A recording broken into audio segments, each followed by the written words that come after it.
Hello and welcome back to the Leaving Cert Guidance podcast. My name is Sarah and today we are talking everything you need to know about the CAO. So we are taking the stress out of college applications and helping you make smart choices for your future.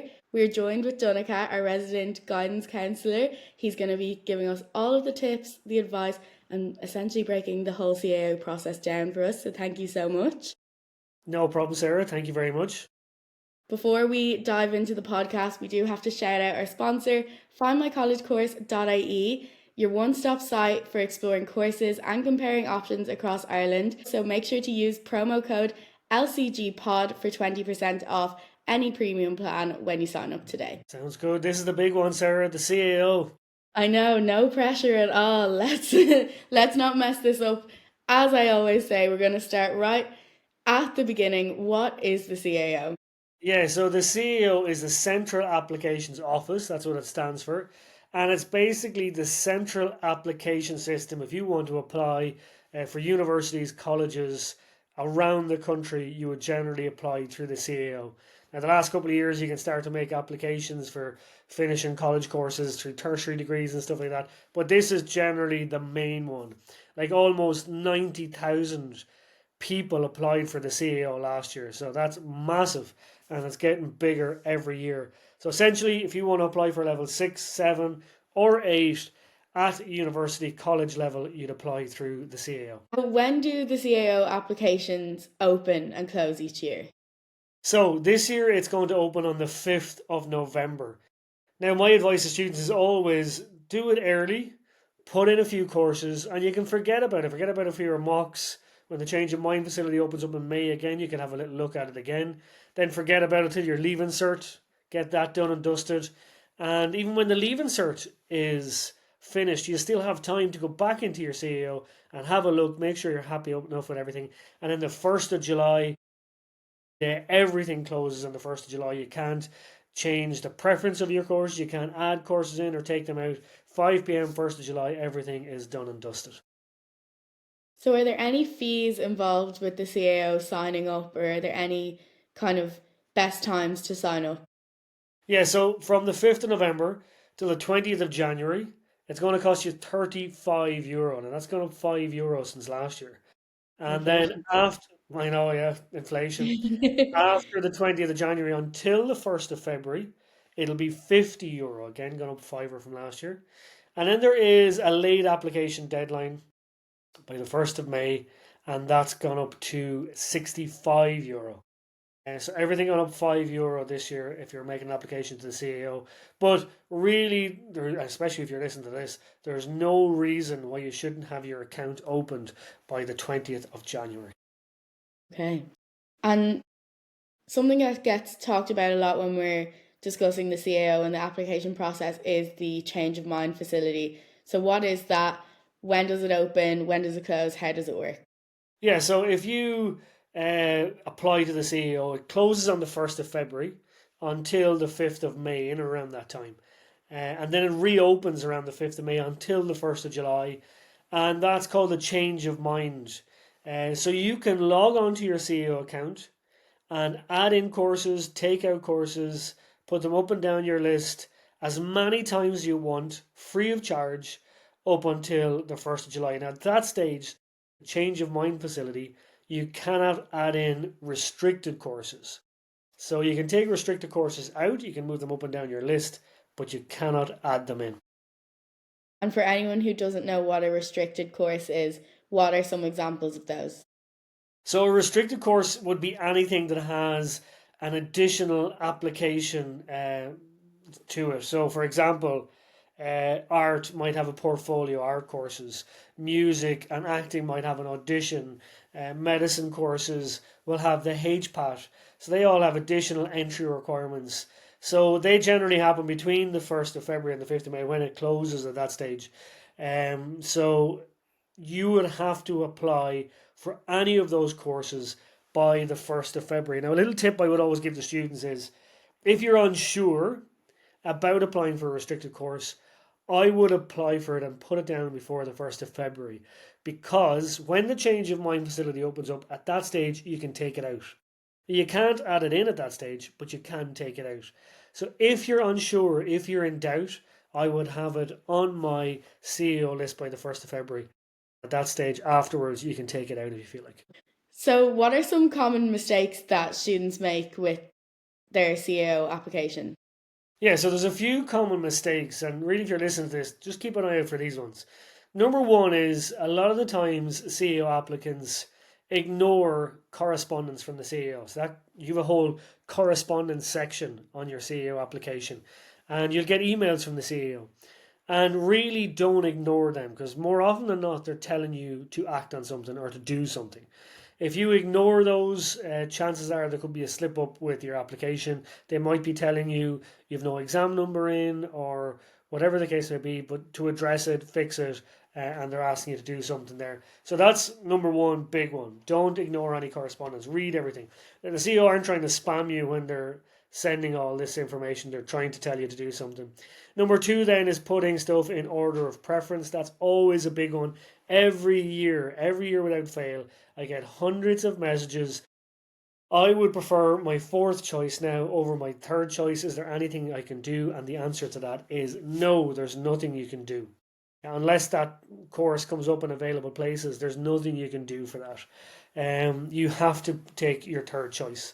So basically, when you're filling out your form, you're saying to the CEO, this one I have number one, that's the one I absolutely want number one. If I meet the entry requirements and I get the points, that's what I want to be offered. Now, if I don't get that one, number two on my list is the next one I want to be offered, and so on down to number 10, whether that's in your level 8 list or your level 6 and 7 list. So it's really important to order them. How would you like to receive those, and order them in that way, 1 to 10. So, genuine order of preference is a huge, big thing. I know that you have a little CAO formula. So, would you like to share that with us? Because this is important. If you have your notepad and your pen, I would get writing this down. So this is based on experience and dealing with students who've been happy or sad based on their choices. So I did speak to a student one time who was getting in around 500 points, and she really wanted to do physiotherapy. Physiotherapy the year before was 560 points. This was pre-grade inflation. And she said, oh, look, I'm not going to apply for it. I'm not going to get it. She ended up getting 550 points in her Leaving Cert, and of course physiotherapy came down to 550 points. So she was raging that she didn't have it on her list. So what I would always say then, based on this, is put down 3 dream courses. Forget about the points. If points weren't an issue, what would you apply for? Okay, and put those down, number 1, 2, 3. And then the next 5, I would call them probable courses. So I'm probably going to be in around this point range of, say, 400 to 450. So my next 5 are going to be in around that. And then finally, I would have 2 backup courses. Again, the backup course is based on experience as well. It's better to have a course to choose from when CEO first round offers go out than to have no course at all. So absolutely, have 2 backup courses. Again, like I was saying, if you're around the 400, 450 range, I'd have something kind of down around the 300 point range to put on my list there as well. Again, you don't know what way points are going to go up and down throughout the years, but there can be trends in courses, and you get an idea of what's high and what's generally on the lower point end. So that's kind of the formula I would go by based on experience and working with students. And if you wanted to go by that for your level 8 list and your level 6, 7 list, you could do that also. I was just about to ask that. So, you would recommend following that same formula for both lists. What do you think are like the key differentiators between the level 8 and the level 6 and 7? Like any strategies comparing the two? So level 6 and 7, for anyone who doesn't know, so level 6 would generally be a 2-year qualification. Now, all level 6, 7 courses have progression routes, so you can progress on to your level 8 if you want. Or at that stage, you could leave college with your qualification, and you come back at any stage and progress on. So that's what I like about level 6, 7, particularly if you're not sure about college. This is a good option. Okay, I'll commit to 2 years rather than 4 and see how that goes. And then I can see about the third year moving on. So I think that's really good about level 6, 7. Also, generally, the entry requirements are lower. Now, they don't offer all course ranges, but you do have business, you have science, you have engineering. So a lot of courses across the spectrum of courses in level 6 and 7. Now, the good thing about this, if you apply for level 8 courses and you apply for level 6, 7 courses, you could get an offer from one list each. So you get an offer from your level 8 list and an offer from your level 6, 7 list. And then you can decide which one you want. Maybe you'd be happy enough to take level 6, 7, or maybe you really want to commit and do that level 8. So it'd be the only time you probably have an option really around CEO courses. So that'd be CEO first round, you could possibly get 2 offers. Where would you say is the best place for students to kind of find courses and find information about courses? Maybe they have one or two, but they don't know how to fill out the whole CAO. Yeah, so I would go on to cao.ie/courses, and they have a list of all the courses, but more importantly, they have a little link on all the courses as well that brings you directly to the university page, the most up-to-date information on that particular course, the course page from the university, and you can look at all the detail there. There's obviously Qualifax as well. There's Careers Portal, but I like using cao.e/courses. It's really, really good. Like I said, it'll show you all the entry requirements, it'll show you previous year's points, what the course entails, if there's work experience, if there's study abroad opportunities. All of that will be on the page linked from cao.e. Is that the same as the CAO handbook? Okay, so look at this. If you're watching on YouTube, Ah, I have a printed CAO handbook. So these are rare. They're only kind of given to guidance counselors. Every student in the country used to always get one of these. I But for remember mine. sustainability, It's very you remember retro. this? But for sustainability reasons, they don't give everyone a booklet now. So it's a PDF.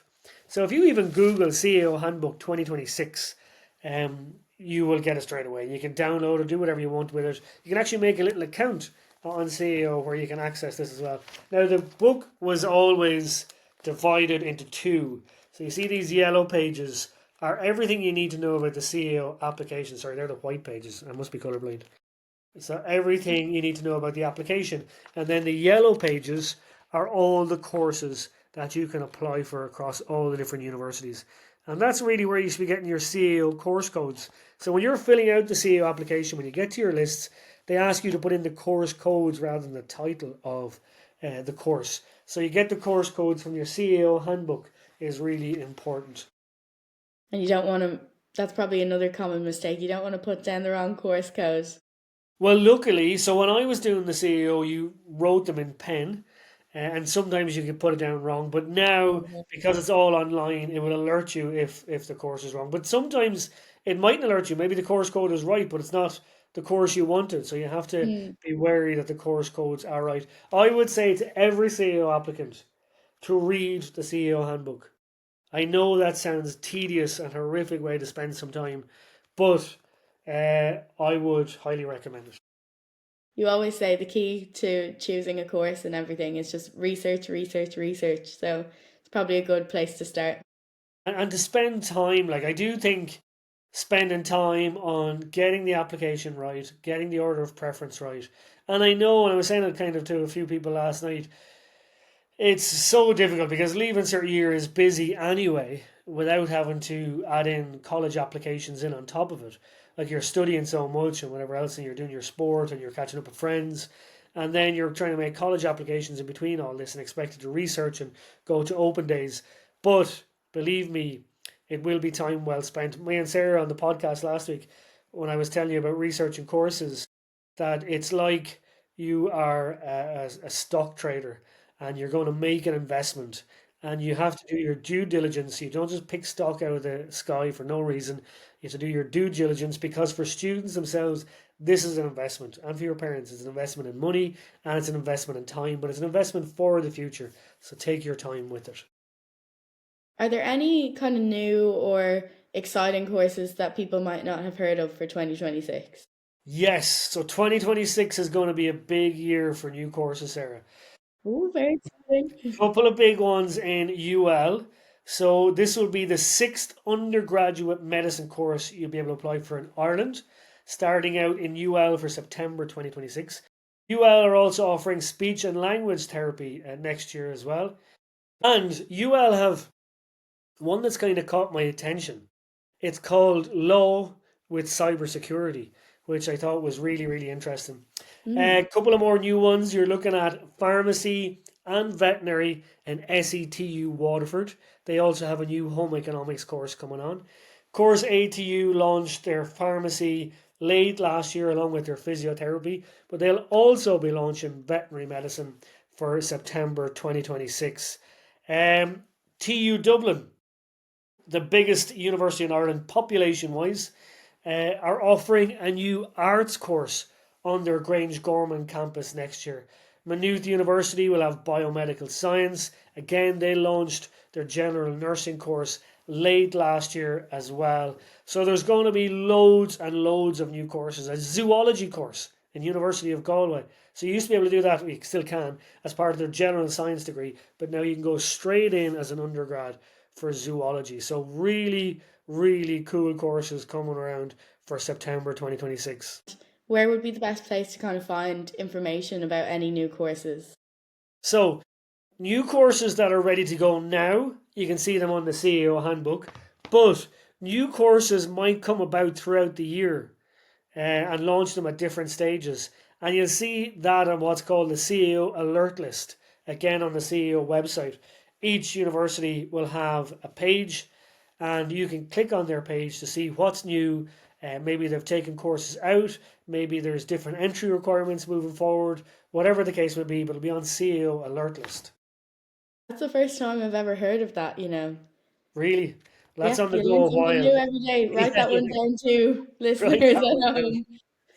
down. We're going to move on a little bit more towards the point system now because I know we were chatting to, well, you were more so chatting to some parents last night, and the Leaving Cert has definitely changed over the past couple of years. So it's very important that students know how the point system works. It's definitely very different to like junior cycle as well. So how does it actually work? How are the points calculated, I guess? Yeah, so first thing first is to know the grades and what each grade is worth.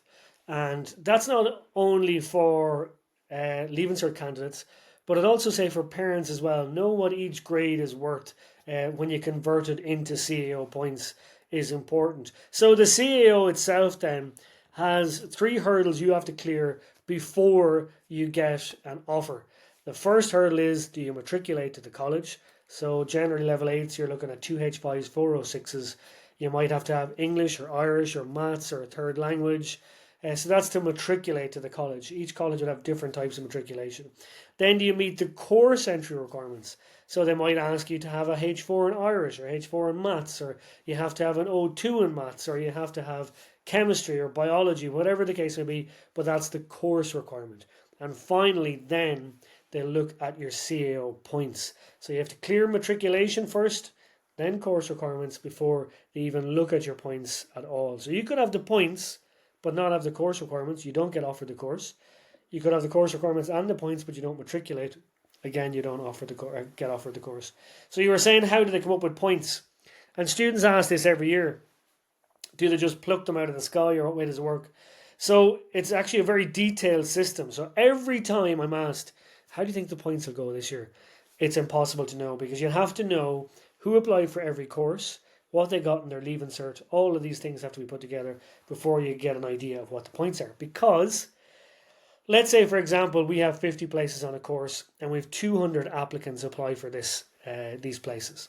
So what will happen is they will list all the applicants of the course from 1 to 200, called an order of merit list, with the top person applying for the course with the most amount of points getting the number one place, right down.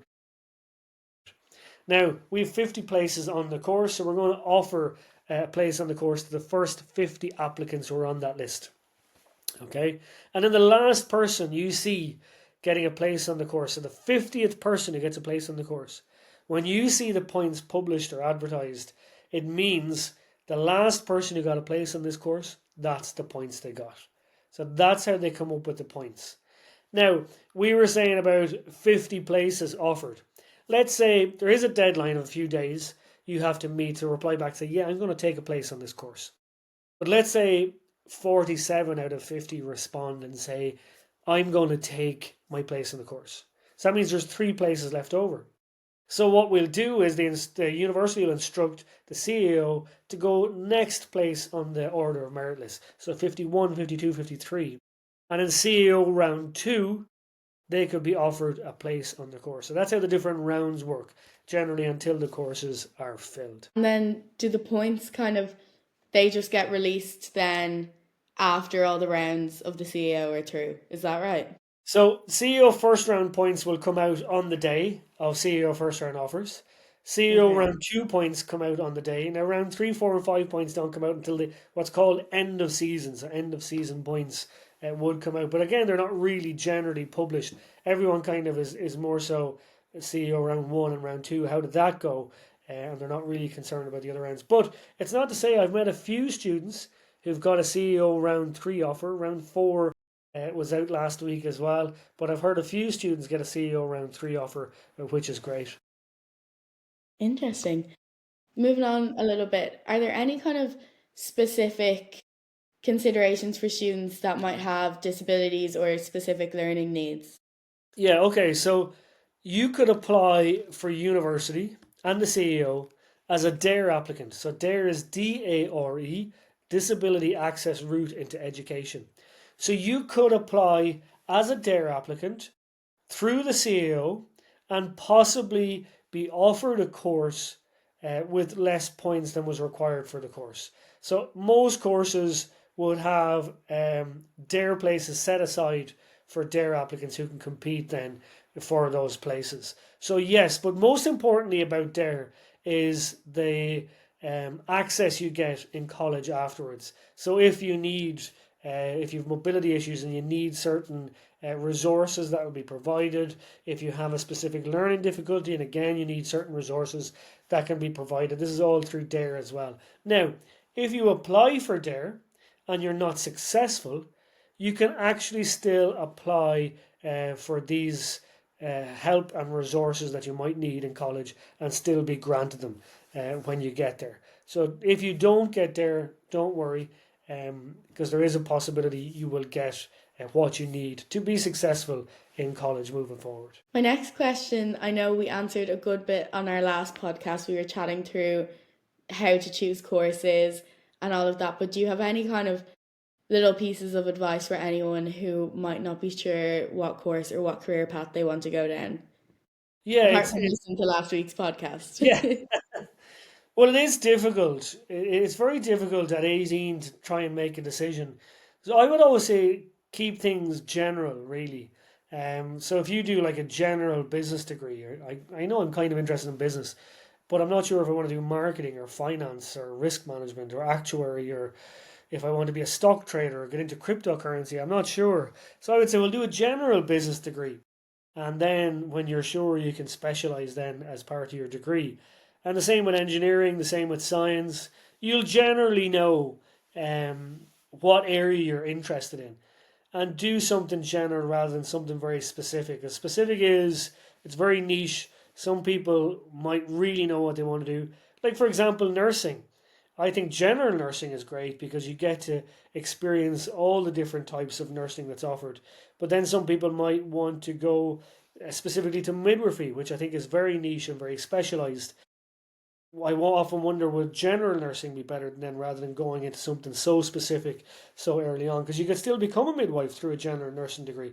It doesn't stop you. So I always think something general is good if you're unsure. Even an arts degree is very general, and there's lots of different postgrads and graduate internships that will be open to you after an arts degree as well. So don't fear. Talk to your guidance counsellor, talk to your parents, have a little idea of an area you'd like to go into. And if in doubt, you could try findmycollegecourse.ie as well. I was waiting for that one. And use code LCGPod for 20% There off. you go, there you go. I was going to say not sponsored, but it is. So, something that I only heard about for the first time this year, I heard you talking about it on the Leaving Cert Guidance page, is the available places facility. What is that? So available places was really big this year because there was 3 new courses on it that hadn't been available before. So available places is essentially universities would put college places, kind of re-advertise them because they haven't been filled. So for anyone who's not happy, for anyone who didn't apply for the CAO, before, they can do so now, and you can apply for available place. But it's also for courses that miss the 1st of July deadline. So say, for example, the course was accredited in the middle of August, and but the CEO closed on the 1st of July. Well, then that would be available to apply for in available places. And you had three big ones this year. You know, you had pharmacy in ATU Sligo, you had physiotherapy in ATU Donegal, and you had general nursing in Maynooth University. So I think that's why this year, more so than any other year, available places was such a big thing, and so many people were talking about it. Does that then, what stage does that open in the CAO process? Is that So, after the first round of offers, did you yes, say? it's the Okay. day after the first round. They'll Okay. they'll advertise a list of courses that still have places in it, and you don't even have to worry about CEO round 1 points what they were. As long as you meet the minimum entry requirements, they could possibly accept you onto the course. Would you suggest to students like holding out for, let's say, a second round offer, maybe they didn't get their first choice, or going straight to the available places? I don't know if I've caught that up wrong, but in my mind, I'm like, which one do you decide? So you can accept your CEO first round offer, and it doesn't prohibit you from getting offers in round two, three, four, and five. Oh, okay. So you can accept that and still be offered something higher up on your list later on. Oh, yeah. You'll never get an offer lower on your list, but you could get an offer higher on your list. Now, available places you can apply for, even if you got a CEO first round offer, and you can slot in that available place in the order you want it. So maybe you still want to get your first course or your second course. You've been offered your third one, but you can put that in higher than your third one, and you could be offered that available place course in round two. So the available place courses will always be offered then in round two. Well, depending on when you've met the deadline, but generally round two is when you'd get an offer from that. But that's a big one. If you accept your CEO first round offer, it doesn't stop you from getting offers higher up on your list later on down the. That's why genuine order of preference is so important, because it does stop you getting anything lower. Exactly, that's really big. I need to get that into my brain. So hopefully everybody listening has that in their brain more than me. So do you have any advice for parents who might be listening to help them like support their teens going through the CAO process? Yeah, so I would be as supportive as you could throughout the process. You know, do you want help researching? You could go to open days together. You could look at different courses together. But what I'd say to parents is, and we kind of said this last week as well, just because you wouldn't like a course doesn't mean your son or daughter wouldn't like the course. So you've kind of had your day in the sun with your CEO and whatever else you did. But now is time to let the student, let your son or daughter make the decision for themselves, but certainly support them. If there's anything I can do for you, if we can drive to an open day or register for it, and I'll go to the parents' talk and you can go there and we'll meet back here at 2 o'clock or whatever the case is, but just be supportive in their decisions. And if they have any questions for you, or they really want your advice on something, just be there to give it for them. But always remember, you know, it is their decision. I know it's tough because you'll probably be paying for it financially, but it is their decision as well, and kind of their option. To wrap up, our final question, if you could give one piece of advice, one golden rule for the CAO, what would it be? One golden rule. Um, Not to put you on the spot. no, if the big one really is, and I said it earlier on, is not to neglect any correspondence from the CEO. So if your CEO form is not right, you won't get an offer in CEO round one. And you could have got the points for it. You could have matriculated. You could have got the course requirements. But I've met students who've neglected it. They've sent text messages. They've sent emails. The student just isn't looking at them or not pushed about them, and doesn't realize there's an issue with their CEO, and so doesn't get an offer and can't believe and did all the hard work on the Leaving Cert. So don't neglect any correspondence. That would be the key thing. The courses will come. The research will come. Genuine order of preference. You'll have an idea in your head, but don't ignore any correspondence, because that could be a big missed opportunity. Thank you so much, Donnchadh, for all of your advice. Thank you so much to anyone who listened or watched. Thank you so much to our sponsor. Again, findmycollegecourse.ie. You can use code LCGPOD for 20% off your premium plan. If you did find today helpful, make sure to follow us on Instagram and TikTok at Leaving Cert Guidance. My name is Sarah. That was Donnchadh. Thank you guys so much for listening. Thank you. Bye.